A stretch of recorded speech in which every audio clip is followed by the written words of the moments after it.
Hermanos, es muy grato volver a estar aquí con todos ustedes. De verdad me emociono mucho volverles a ver y tener el privilegio de poder compartir la palabra del Señor.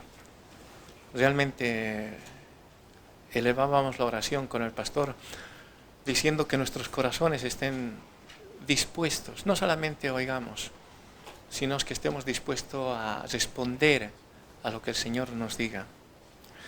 En el año 1986 ocurrió una gran tragedia, y así lo declaraban las portadas de los periódicos. La central nuclear de Chernobyl, en su reactor principal, el central, se originó un incendio. La radiación nuclear que se produjo afectó a miles de personas. Chernobyl está en Ucrania. Y las portadas de los periódicos del 26 de noviembre de 1986 despertaban o amanecían con tragedia en Chernobyl. España está libre y segura porque no llegará la radiación hasta aquí. Y decían tragedia, tragedia, tragedia. Y eso es de lo que vamos a hablar el día de hoy. Una tragedia que ocurrió en una población llamada Nazaret. Antes me gustaría leer lo que dice en Isaías 53:3. Dice: despreciado y desechado entre los hombres, varón de dolores, experimentado en quebranto, y como que escondimos de él el rostro, fue menospreciado y no lo estimamos. Ahora nos vamos a ir a Marcos 6, capítulo 6, versículo 1, que es el pasaje que corresponde.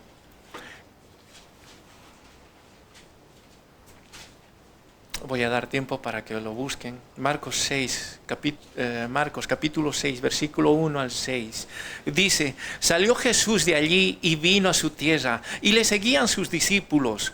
Y llegado el día de reposo, comenzó a enseñar en la sinagoga, y muchos, oyéndole, se admiraban y decían: ¿de dónde tiene estas cosas? ¿Y qué sabiduría es esta que le es dada? Y estos milagros que por sus manos son hechos. ¿No es este el carpintero, hijo de María, hermano de Jacobo, de José, Judas y de Simón? ¿No están también aquí con nosotros sus hermanas? Y se escandalizaban de él. Mas Jesús les decía: no hay profeta sin honra, sino en su propia tierra y entre sus parientes y en su casa. Y no pudo hacer allí ningún milagro, salvo que sanó a unos pocos enfermos, poniendo sobre ellos las manos. Y estaba asombrado de la incredulidad de ellos, y recorría las aldeas de alrededor. Una tragedia. Eso es lo que estamos viendo ahora mismo en este pasaje. El creador del mundo, el hacedor del universo, el único que podía salvarles, estaba en el pueblo. Pero no le vieron. Le tenían enfrente y no le vieron.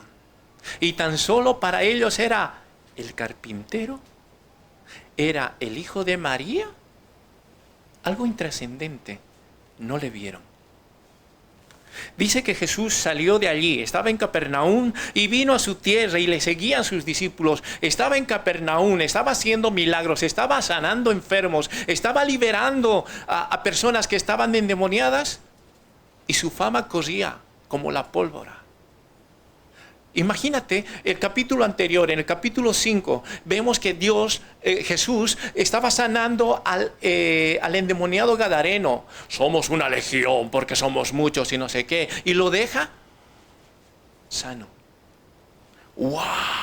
¿Te imaginas a este hombre cuando llega a casa? No sé cómo se llamaba, pero es que el terror que ocasionaba. Llega a casa y dice: ay no, llegó Paquito, ay no, la que se va a armar, madre mía. Pero él simplemente empieza a contar: Jesús me liberó, Jesús me liberó. O la gente que pasaba por donde él andaba: no, yo no voy por allá porque ahí está Paquito, el que está medio para allá, ¿te acuerdas? No pasa nada, Jesús lo liberó, vamos por aquí porque Jesús lo liberó. Él se encontró con Jesús. le liberó. O imagínate a Jairo, o hablando los amigos de Jairo, entre ellos diciendo, oye, ¿te has enterado? La hija de Jairo ha muerto. ¿Qué va? Sí, hace 2 días le acabo de ver. No, de verdad que ha muerto, que sí. No, que hace 2 días. Ah, es que Jesús la resucitó. ¿Te acuerdas cómo llegó Jairo a Jesús? Era un principal en la sinagoga. Era de aquellos que no le caía bien Jesús. Pero él viene, se inclina y le dice, por favor, sana a mi hija. Se está muriendo. Pronto, por favor, trata de no tardar porque realmente el doctor ha dicho que ya se estaba muriendo. Vale, voy a ir contigo. Oh, madre mía, y se acerca una mujer y Jesús dice, ¿quién me ha tocado? Y la mujer no quería hacerse ver. Lo contrario de Jairo. Jairo quería que le vea a Jesús y le diga, por favor, salva a mi hija. La mujer no. A ver si le toco solamente el borde y quedó sana. ¿Y quién me ha tocado? Dice Jesús. ¿Cuál es la parte común entre Jairo y la mujer? Que se encontraron con Jesús. La mujer fue libre de 12 años de flujo de sangre. Los 12 años que tenía la hija de Jairo. Y Jairo, imagínate ahí, delante de Jesús. Es que Jesús, mi hija, por favor. Señora, por favor, aléjese. Mi hija está entre la vida y la muerte. ¿Tú qué harías por tu hijo? Si dependiera de la vida de tu hijo o de tu hija, ¿qué harías tú por tu hijo? Yo sé, muchos dirán, yo doy mi vida aquí, tal cual. Córtenme el brazo por mi hijo. Ya vamos a llegar a ello. Se encontraron con Jesús y todo el pueblo lo sabía. ¿Dónde está Jesús? Oye, está yendo a su tierra, a Nazaret, y vamos para allá. Seguro que allá va a hacer muchos milagros, va a sanar muchas personas, van a liberar. Vamos allá, porque es su tierra. Claro, vamos a ver allá. Pero llega a su tierra y llegado el día de reposo, comenzó a enseñar en la sinagoga. Y muchos oyéndole, ojo, oían y se admiraban y decían, ¿de dónde tiene estas cosas? Oye, me sienta bien, me hace dar paz y me está motivando a reconciliarme con Dios. Y, oye, ¿y de dónde tiene estas cosas? Habla muy bien. ¿Te parece importante esa pregunta? Estaban viéndolo allí delante y ponen excusas. Simplemente para ellos era el carpintero, el hijo de María. Cosa contraria que pasaba en Capernaum. Decían, Él es el profeta, Él es el enviado, Él es el Mesías, pero llega a su tierra sí lo conocemos. Yo he crecido con Él. Él es el hijo del carpintero de José. Pero no dicen el hijo de José, dicen el hijo de María. Insinuando que o lo mismo su padre estaba muerto, o lo mismo, ya sabemos de dónde viene Jesús. Sí, claro. Jesús les dice, no hay profeta sin honra, sino en su propia tierra, entre sus parientes y en su casa.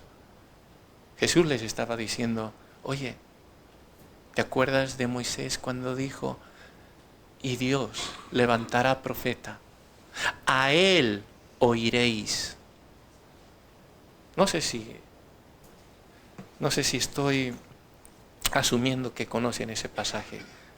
Les voy a decir dónde está para que no me vean.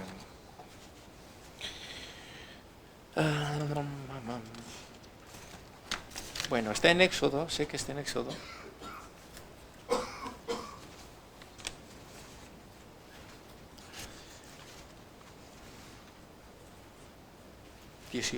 Creo que sí, está en Éxodo 18. Bueno, si alguien me hace el favor, perdónenme. Profeta, levantaré, a él oiréis. dice el Señor. Y Jesús aquí está diciendo, oye, yo soy ese profeta. Yo soy aquel que tenía que venir. Aquel que decía Juan, solamente preparad el camino al Señor. Yo soy la voz que clama en el desierto. Preparemos el camino del Señor, el que viene después de mí. Yo no soy digno ni siquiera de desatar sus sandalias. Él era, como dice el Evangelio de Juan, el pan de vida. Jesús es la luz del mundo. Jesús es la puerta, la única puerta por la que podemos pasar y llegar al cielo. Jesús es el buen pastor que da su vida por cada uno de nosotros, que ha dado su vida en la cruz. Jesús es la resurrección y la vida. Jesús es el camino, la verdad y la vida. Jesús es la vid verdadera. Lo tenían enfrente y no le pudieron ver. La confianza. Muchas veces la confianza no es muy buena. La familiaridad engendra desprecio. La confianza es muy atrevida. Dice que después no pudo hacer, y no es que no pudo hacer milagros.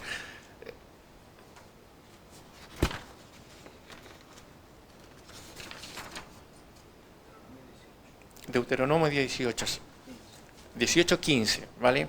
Donde dice, y yo levantaré profeta de vosotros. ¿Puedes leerlo, hermano, mejor? Deuteronomio 18, 15 y 16.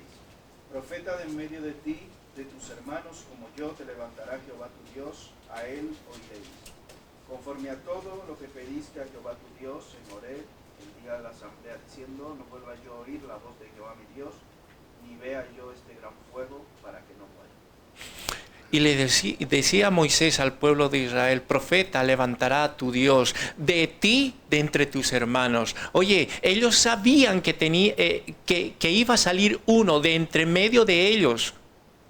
Y sale uno, y para ellos simplemente es un carpintero, el hijo de María, el hermano de Jacobo, de Judas, de Simón, de todos aquellos que menciona ahí, Jacobo, José, Judas y Simón. ¿No está también aquí con nosotros sus hermanas? Y se escandalizaban. En la lengua original, en griego, dice que escandalizar significa tropezar. Y tropezaban en él. Y tropezaban en que solamente es el carpintero o el hijo del carpintero. La familiaridad realmente, muchas veces, es una piedra de tropiezo.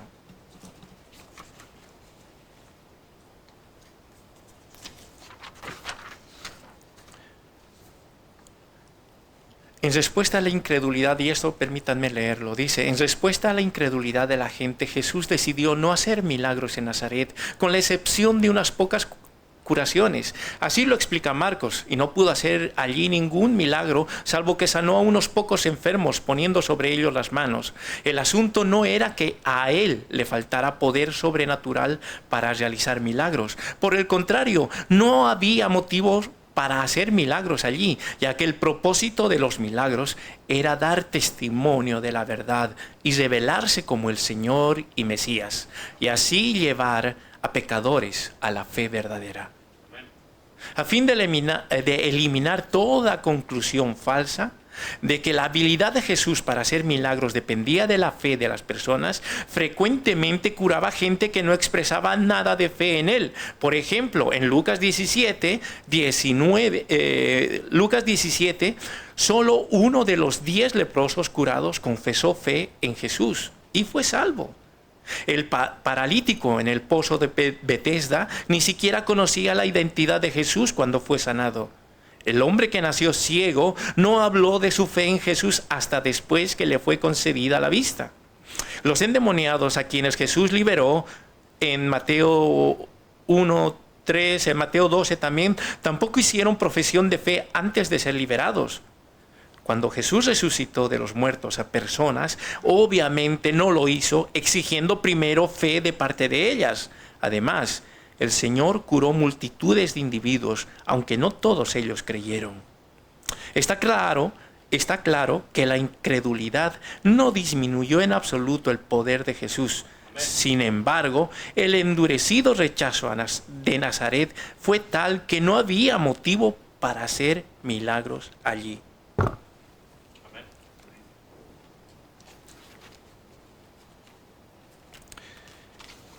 Jesús viene a los suyos no les recibieron, dice Juan 1:11. Pero a todo aquel que les recibió, dice la palabra, es hecho hijo de Dios. Amén.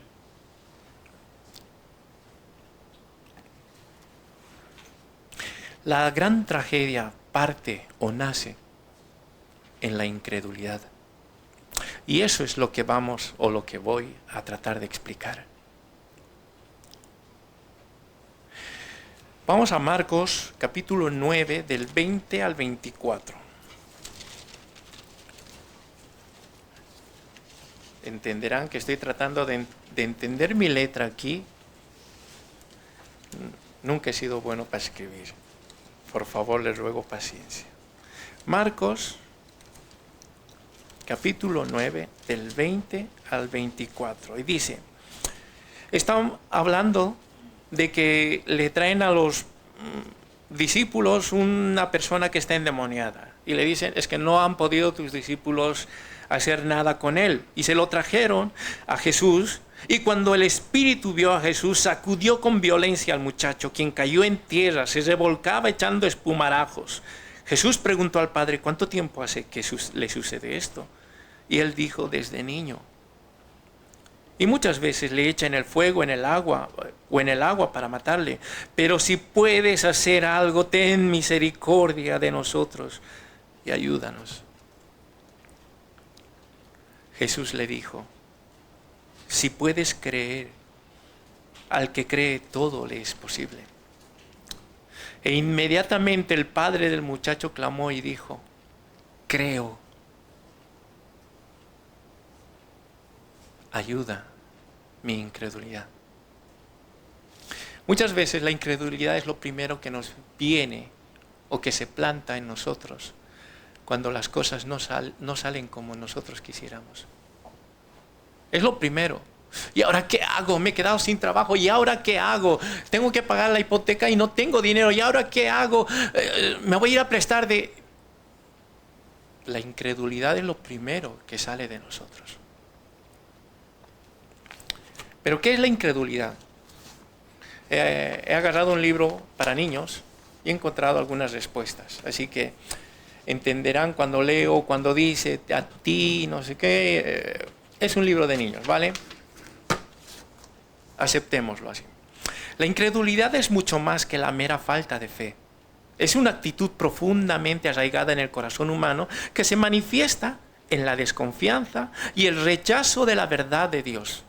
La incredulidad es una grave ofensa contra Dios porque en su esencia la incredulidad es el rechazo del testimonio de Dios y de su revelación en Cristo. A ver, lo vamos a interpretar mejor. En otras palabras, la incredulidad es cuando alguien no confía o no cree en lo que Dios dice. Es como cuando un padre le dice algo importante a su hijo y él, el niño, decide no creerle o no hacerle caso. A pesar de que sabe que su papá siempre le dice la verdad y quiere lo mejor para él. En la Biblia Dios dice muchas cosas a través de su palabra. Él nos enseña cómo vivir, cómo amarlo y nos da promesas de amor y protección. Pero la incredulidad es cuando una persona escucha todo eso, pero decide no creer en Dios o no confiar en lo que Él ha dicho. Por ejemplo, en el libro de Hebreos 11:6, la Biblia dice, pero sin fe es imposible agradar a Dios, porque es necesario que el que se acerca a Dios crea que le hay y que es galardonador de los que le buscan. Esto significa que para agradar a Dios necesitamos creer en Él y confiar en que siempre cumple sus promesas. Ahora hablemos de la fe. Lo contrario de la incredulidad. Hemos aprendido qué es la incredulidad. Es una ofensa ante Dios. Es no creer las promesas de Dios. En otras palabras, no creerle a Él. ¿Cuántas veces nosotros como cristianos decimos, sí, la Biblia es la autoridad en la que rige mi vida? Pero en la primera de cambio, empezamos a dudar. O cuando la Biblia dice, esfuérzate, sé valiente y medita en mi palabra. Cuando la Biblia o Dios dice, medita en mi palabra de día y de noche, ¿obedecemos? Es que yo trabajo mucho. Lo que pasa es que mi horario es que tengo que pagar las deudas.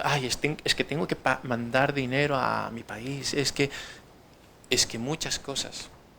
Ya Dios, la familiaridad, hace que dejemos a Cristo allí. Ahí está la Biblia, empolvándose, de lunes a sábado. El domingo la desempolvamos, la agarramos y nos venimos a la iglesia, si es que la traemos. No, es que lo tengo en el móvil, cierto. ¿Pero la usas? Ahora, si la usas, ¿crees? Ahora, si crees, ¿obedeces? Ahora, si obedeces, porque obedecer significa que estás expuesto a la palabra de Dios, ¿está habiendo cambios en tu vida? Y si está habiendo cambios en tu vida, ¿cada vez te ves más pecador? ¿Qué ocurrió con aquellas personas que fueron expuestas a la radiación en Chernobyl? La radiación ataca a las células, los órganos se van quemando, destruyendo.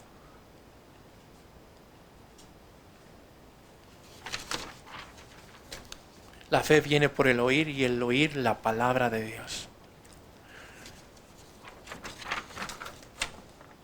La fe, según la Biblia, es confiar en Dios con todo tu corazón, con toda tu alma, con toda tu mente.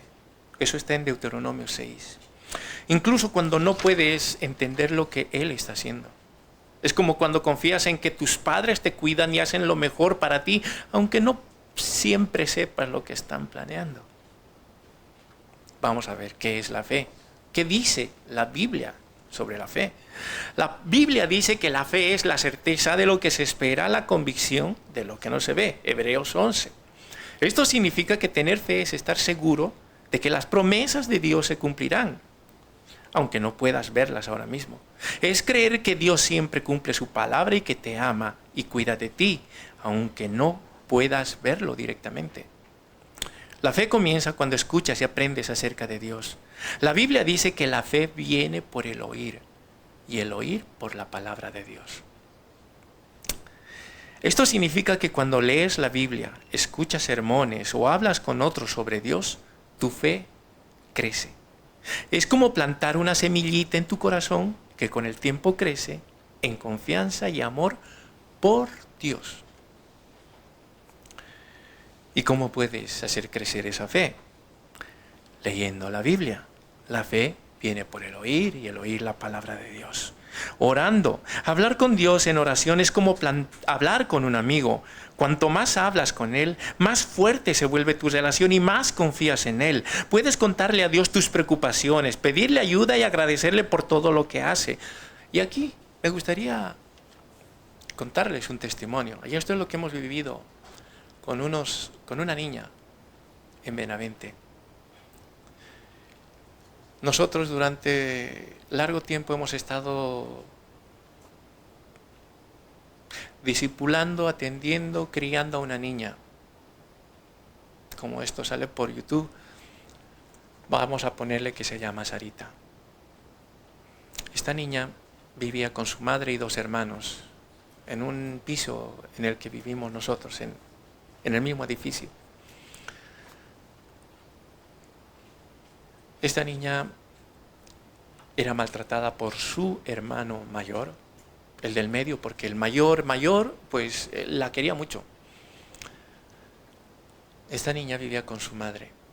Muchas veces no desayunaba. Se iba al colegio, muchas veces se quedaba hasta tarde en la calle y se despertaba tarde y no iba al colegio. Hasta que empezamos a conocerla y nos confesó lo que ocurría. Bueno, pues entonces, como te está ocurriendo esto, vente a casa. Y empezamos antes de eso, ya estábamos ayudándole, haciéndole conocer a Jesús. Y como hemos conocido esta situación, le hemos invitado a que venga a casa. Ella venía a las 6 de la mañana a desayunar, oraba con nosotros, desayunaba con nosotros y se iba al colegio. Y empezó a adquirir un hábito de leer la Biblia, orar, y leer la Biblia y orar. Y también a veces leía la Biblia y oraba. Con el transcurso del tiempo, los asuntos sociales de Zamora vienen y se lo llevan a los 3 hermanos. Fue muy triste para nosotros, pero fuimos a visitarle, fuimos a llevarle el día que vinieron los asuntos sociales a llevarle.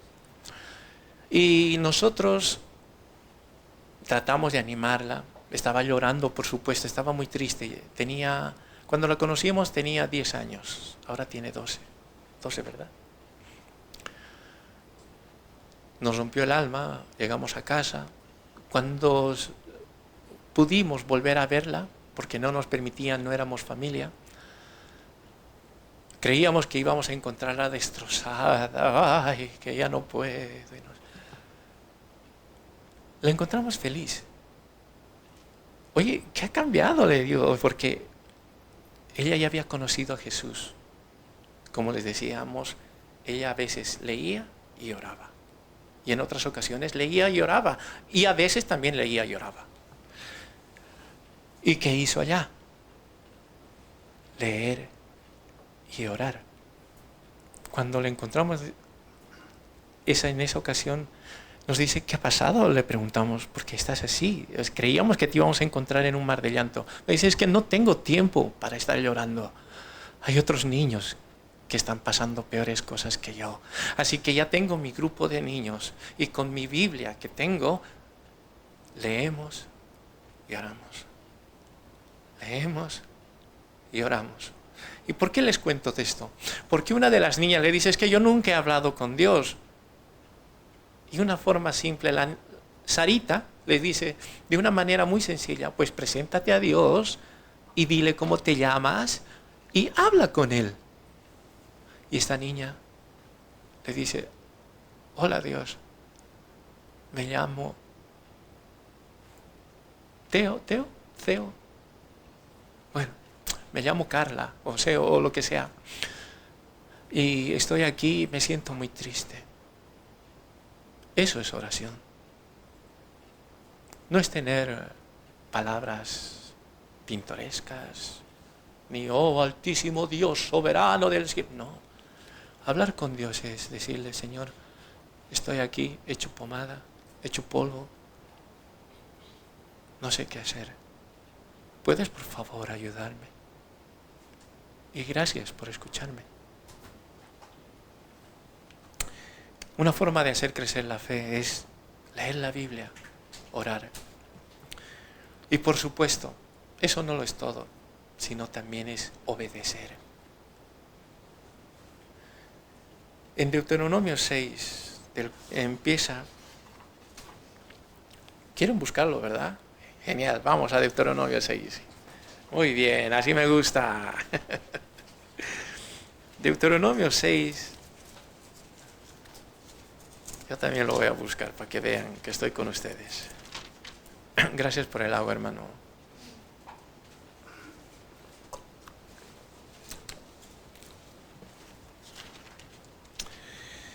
Esta porción de la Biblia se le llama el Shema, porque empieza con Shema. Empieza con ¿qué hoy? Con oye, ¿no? Empieza esta parte. Oye. 4. Oye Israel. Jehová nuestro Dios, Jehová uno es. No, voy a cambiar. ¿Te llamas? Juan. Oye, Juan, Jehová nuestro Dios, Jehová uno es. Juan, y amarás a Dios con todo tu corazón, con toda tu alma y con todas tus fuerzas. ¿Cómo cambia, verdad? Cuando lo hacemos nuestro.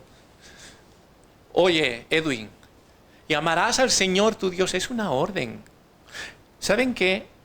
En la gramática hebrea, esto de oír no solamente es escuchar y ya, como nosotros lo entendemos aquí en el occidente. Cuando decía oír, implicaba hallar una respuesta. Implicaba obedecer. Como cuando decimos, oye Señor, mi clamor, te pido ayuda. ¿Qué estamos esperando? Que Dios nos responda, ¿verdad? Pues es lo mismo que dice aquí. Oye, Juan José. Oye, Lidia, Carla, Mónica, como te llames. Oye, Mauricio.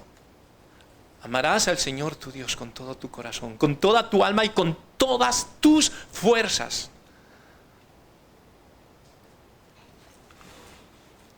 Significa obedecer. Y lo que más me gusta de esta porción en la que estamos, dice, y estas palabras que yo te mando hoy estarán sobre tu corazón. Cuando hay algo que se queda en tu corazón, es muy difícil de borrarlo. Es muy difícil de que alguien te lo quite. Cuando metía un gol el Barça, yo me... Y perdónenme, yo sé que es algo muy bajo esto que estoy haciendo. Solamente quiero explicarles, no es una emoción. Es una convicción. Es una decisión. Amarás al Señor tu Dios con todo tu corazón. En realidad significa, cuando dice con todas tus fuerzas, es con todo. No hay palabra para expresar esa fuerza. Es mucho. Como alguien dijo, con toda tu muchas, como los latinos solemos decir. Mucha, te diría un boliviano. Sé valiente, ámalo desesperadamente y con pasión. Eso es lo que pide el Señor, una respuesta de ti.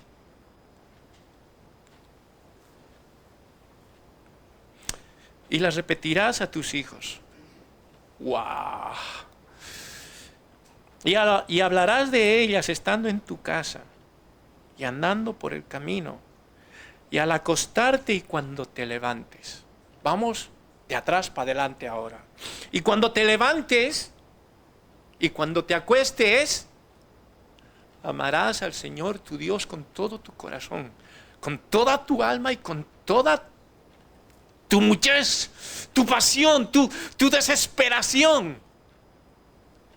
Primera de Pedro 1:27 dice, desead como niños recién nacidos la leche espiritual no adulterada. ¿Sabes qué significa desear? Una decisión. Lo voy a buscar, no puedo decirlo de memoria, mi mente no es tan hábil.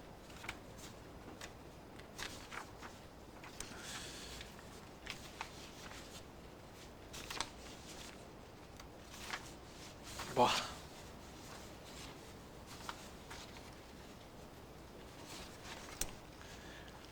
Bueno, siempre me ocurre lo mismo.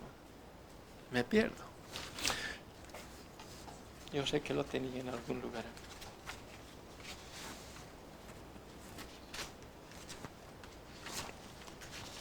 Primera de Pedro 1:27.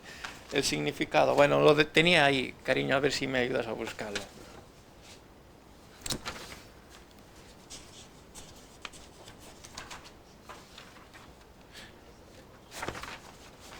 No, pero lo que yo quería encontrar es lo que significa desead. Uno de los sinónimos de desead es apetecer. Es que lo tenía aquí y claro, con los nervios. Aquí está, vale, mira. Desead es un movimiento afectivo hacia algo que se apetece. El sinónimo de desead es apetencia. En otras palabras, Pedro te estaba diciendo que te apetezca la palabra de Dios. Aspiración.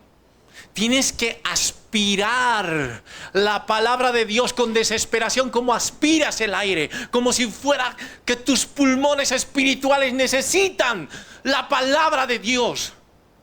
Desead como niños recién nacidos, con ansia, con afán, un anhelo, pretensión, capricho, encapríchate de la palabra de Dios para amarle, desearle con todas tus fuerzas, que esté en tu corazón para hablarle a tus hijos, para hablarle a tu esposa.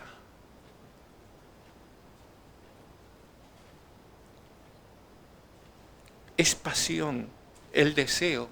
Uno de los sinónimos de deseo es pasión, es ambición, es interés. Y un antónimo, o sea, lo contrario de desear, de apetecer, aspirar, ansiar, anhelar, pretender, capricho, empeño, antojo, lo contrario de eso es desinterés, que es lo que muchas veces es lo que tenemos hacia la Biblia. Muchas veces yo he escuchado algunas personas, sobre todo mayores, pero algunas jóvenes también. Yo cuando quiero dormir leo la Biblia. ¿Cierto? Algunas veces se ha escuchado eso. O es que cuando yo leo la Biblia me duermo. Desinterés. Nazaret tuvo un desinterés de Jesús. Lo tenían ahí, al hacedor del universo, al creador, al salvador. Y solamente era el carpintero, el hijo de María, el hermano de Jacobo, Simón, Judas. ¿Qué sentimos nosotros hacia el verbo de Dios? ¿Interés? ¿Deseamos como niños recién nacidos?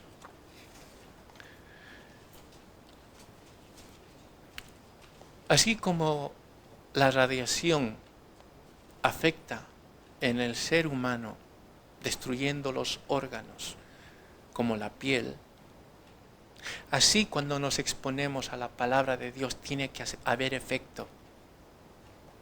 Colosenses 3, 5 al 6, Pablo dice: haced pues morir lo terrenal en vosotros, fornicación, impureza, pasiones desordenadas, malos deseos y avaricia, que es idolatría, cosas por las cuales la ira de Dios viene sobre los hijos de desobediencia. Cuando te expones a la palabra de Dios,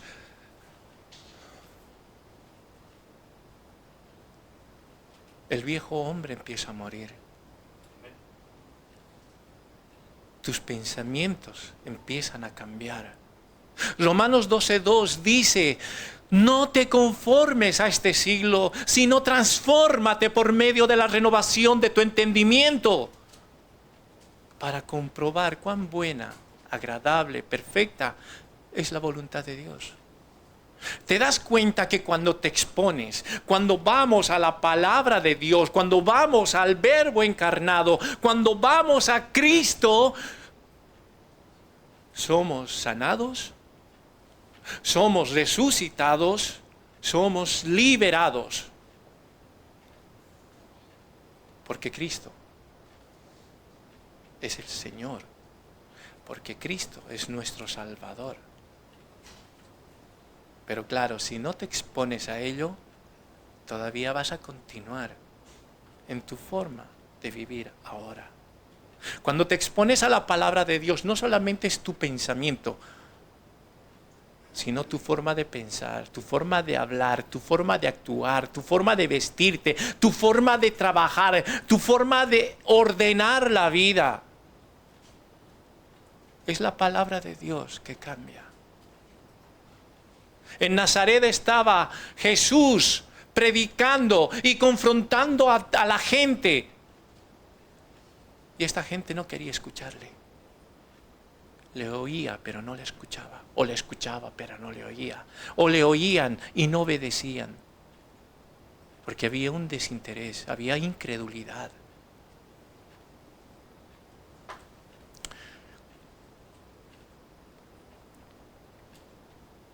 como padres y los que van a ser padres o madres, o tal vez tú eres padre y madre, tenemos responsabilidad con los que nos están rodeando,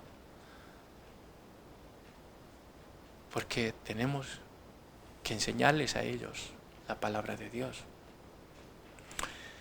La Biblia dice que Él nos salvó en Efesios 2:1, que Él nos salvó, que Él nos dio vida cuando estábamos muertos en nuestros delitos y pecados. Piénsenlo bien lo que estoy diciendo, Efesios 2:1, que Él nos dio vida cuando estábamos muertos en nuestros delitos y pecados. Él nos dio vida, pero entonces estábamos muertos, ¿cierto? Vale. Y si estábamos muertos cuando no nos hemos arrepentido y hemos pedido perdón a Dios, cosa que muchos de nuestros hijos todavía no lo han hecho o no hacen esa confesión de fe, no se arrepienten, entonces ellos también están muertos, ¿cierto? De lógica, ¿cierto? Entonces, cuando tu hijo viene a abrazarte, a besarte, te está besando y abrazando un cadáver. Pero hermano, ¿qué está diciendo? Es lo que dice la Biblia. Así que hace rato les preguntaba, ¿qué darías tú por tu hijo? Yo doy la mano derecha. No, yo doy la vida. Hace algunos años, hace muchos creo yo, el actor Denzel Washington hizo una gran película, una bonita película, se llama John Q. No sé, algunos la habrán visto.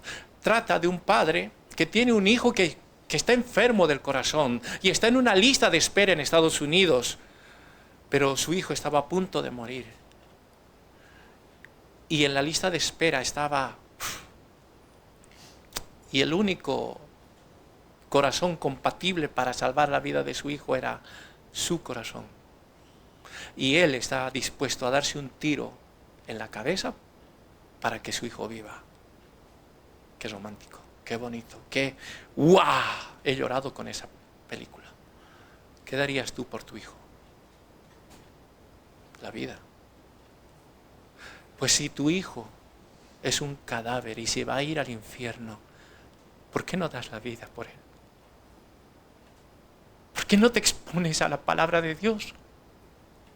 ¿Por qué no empiezas a cambiar tus hábitos de conducta? Dejas de ver la tele, dejas de estar viendo el fútbol, dejas de estar trabajando tanto. Tus hijos se van a ir al infierno. El Salmo 19:9 dice que estaremos, todos los juicios de Jehová son justos, y estaremos aplaudiendo cuando Dios esté mandando a esos niños al infierno.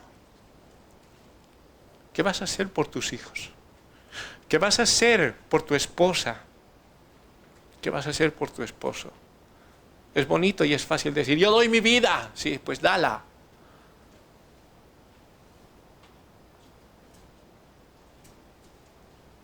Es necesario que cambiemos y volvamos a las Escrituras.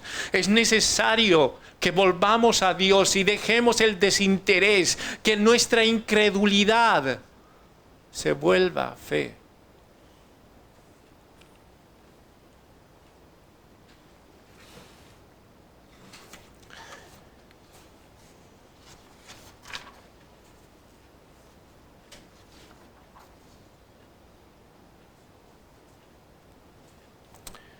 Debemos educar a nuestros hijos en la palabra de Dios. Debemos exponerlos. Debemos darle palabra de vida para que vivan. Muchos de nosotros tenemos hijos y hay que criarlos, no solamente para que sean hombres de bien, y no solamente sean buenos profesionales, porque eso de poco le importa a Dios. Debemos criar hijos para que sean padres que eduquen hijos en el temor de Dios. Porque ¿de qué vale de que tu hijo crezca con todo, sea un gran profesional y se vaya al infierno? Oh Señor, pero es que estaba tan ¿Has visto el negocio, que mi trabajo, que no tenía, no podía, que no sé qué? Él nos va a decir, yo te he dado una herencia, porque eso dice la Biblia. Herencia de Jehová son los hijos. Yo te he dado mi herencia. Tú tenías que enseñarle el camino para volver a mí. Eso te va a decir el Señor. Y eso es lo que estamos haciendo. La exposición a la palabra de Dios nos tiene que afectar en todo sentido. Porque ya no solamente es en favor mío. No solamente ya es en favor de nuestros hijos, sino es en favor de los hijos de mis hijos. Pablo hablaba de Timoteo y decía, la fe no fingida que hay en ti, que viene desde tu abuela Loida, tu madre Eunice. Noemí, cuando llega a su tierra, viene con Ruth y Dios le bendice. Y Ruth se casa con vos y tienen un hijo. Y Noemí educa a ese hijo, a Obed.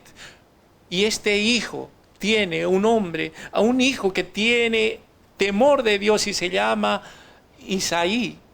Isaí es un hombre que teme a Dios y tiene un hijo que se llama David. Tu vida tiene que trascender cuando eres expuesto a la palabra de Dios. No es de venir aquí todos los domingos y ya. No es de que seas buen profesional o que tengas un buen negocio. No es de que seas una madre guay, un padre guay. Tenemos que dar la vida por nuestros hijos, aunque eso implique mi negocio, aunque eso implique estar más horas con él, con ella, en el cansancio. Porque de eso depende quizá la eternidad de tu hijo.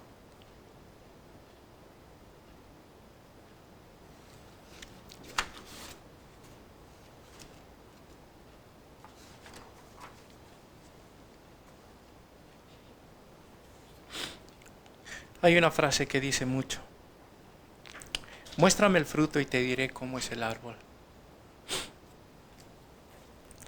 El Salmo 1 dice que bienaventurado el hombre que no anduvo en consejo de malos, ¿no? El versículo 2 dice, sino que de día y de noche,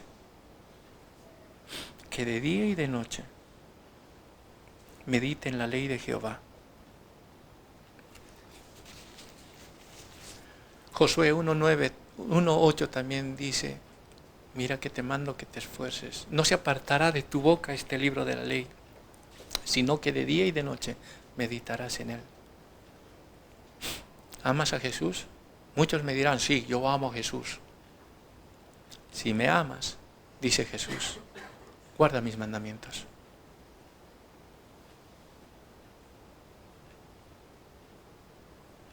Todo se trata de Jesús. Todo se trata de Jesús. Ama a Jesús, es el verbo de vida.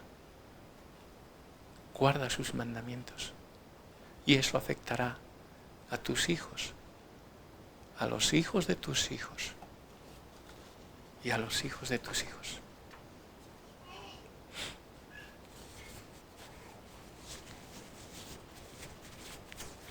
Es cierto, la incredulidad es peligrosa, pero debemos combatirla con la fe que obtenemos de Dios por medio de su palabra. No seamos como los de Nazaret. No seamos. No nos acostumbremos a este mundo, sino transformémonos por medio de la renovación de nuestro entendimiento, por medio de la palabra de Dios.